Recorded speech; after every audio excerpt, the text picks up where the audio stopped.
আসসালামু আলাইকুম রহমতুল্লাহ। ছবির মতো সুন্দর না? হ্যাঁ, অনেক সুন্দর। ওই যে দেখতে পাচ্ছেন দূরে গাছ দেখা যাচ্ছে, ওইখান থেকে আমাদের গ্রামের সীমানাটা শুরু হয়। আমি যেটা দিয়ে হাঁটতেছি এটা একটা মেঠো পথ, জমির মাঝখান দিয়ে করা। এপাশে হচ্ছে সবগুলা বাড়িঘর। এই দেখতে পাচ্ছেন এগুলো হচ্ছে সব বাড়িঘর এই পাশে।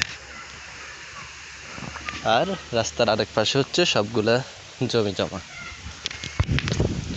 এই গ্রামের নাম কুন্ডের পাড়। 500 মিটারের মতো হবে এই গ্রামের সীমানাটা। হ্যাঁ, দৈর্ঘ্য হিসাবে 500 মিটারে হতে পারে সর্বোচ্চ এই গ্রামের সীমানাটা।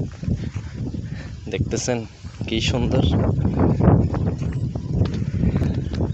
এক পাশে ধানি জমি, মনে হচ্ছে কোনো ছবির মাঝখান দিয়ে হেঁটে যাচ্ছি।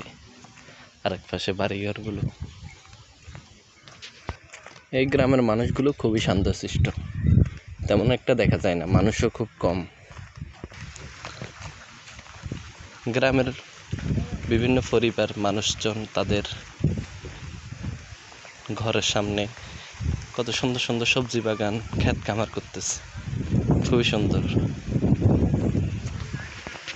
আজ থেকে 5-6 বছর আগেও এই গ্রামে কোনো দালান ঘর ছিল না, কিন্তু এখন মোটামুটি অনেক ঘরেই আছে দালান ঘর।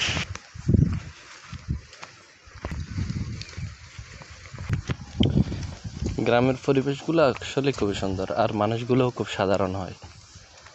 প্রতিদিন যারা গ্রামে থাকে সবাই সবার সাথে দেখা হচ্ছে, যেহেতু গ্রামের সীমানাটাও ছোট, আর মানুষগুলোও খুব সহজ সরল।